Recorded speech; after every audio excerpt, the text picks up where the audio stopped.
بسم الله الرحمن الرحیم. ګرانو هیوادوالو، د دری ژبې آنلاین کورس ته ښه راغلاست. په دې هیله چې ټول به روغ او جوړ یاستئ. دا دی زه یو ځل بیا ستاسې ته د آنلاین لارې یوټیوب چینل څخه حاضر یمه. ګرانو مینهوالو، نننۍ ویډیو زموږ تیر په شان د دری ژبې زده کړې باره کې تاسې ته جوړه کړې ده. نو وخت مو نه نیسم، خپل درس شروع کوو.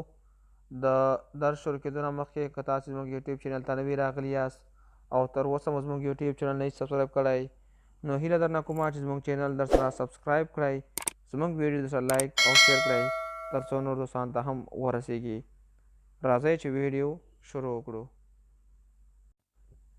من به شما تلفن میکنم. من به شما تلفن میکنم. زه به تا سره اړیکه ونیسم یا زه به تا ته تلیفون وکړم. من به شما تلفن میکنم. زه به تا سره اړیکه ونیسم. اجازه بدین بیرون بریم. اجازه راکړه چې د باندې لاړ شم. اجازه بدین اجازه راکړه بیرون بریم چې د باندې لاړ شم.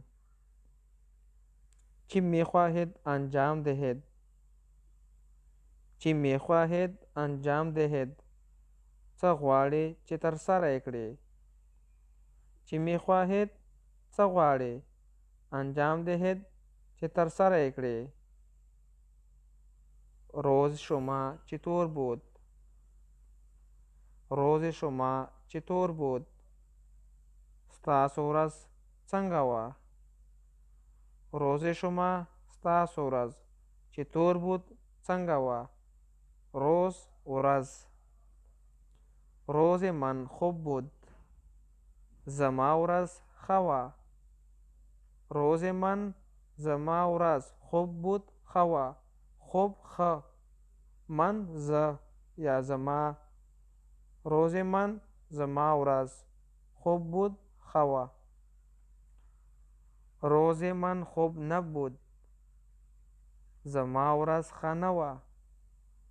روز من خوب نبود. زما ورځ ښه نه وه.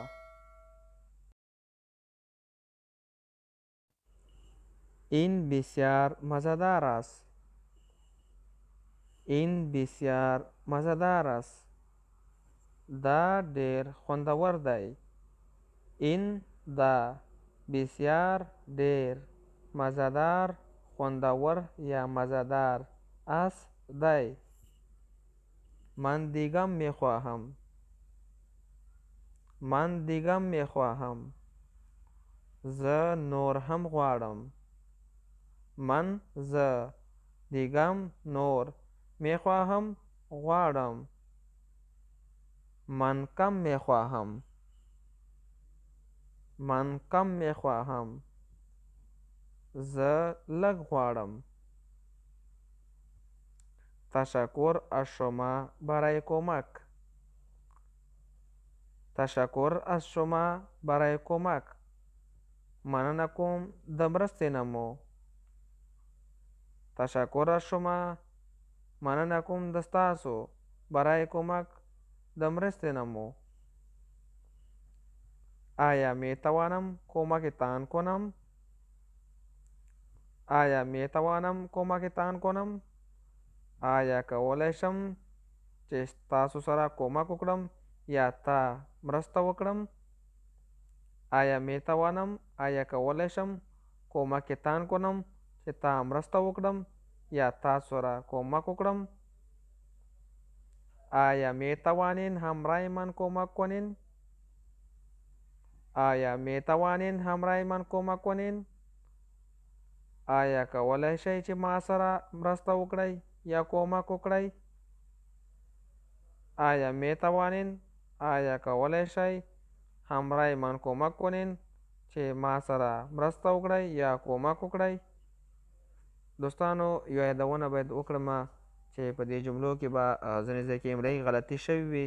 زه هغې تاسې نه بخښنه غواړم، نو تاسې به هغه غلطي ځان سره سموئ. نو نننۍ ویډیو زموږ همدومره وه. تر بلې ویډیو موږ ته اجازت راکړئ. د الله په امان.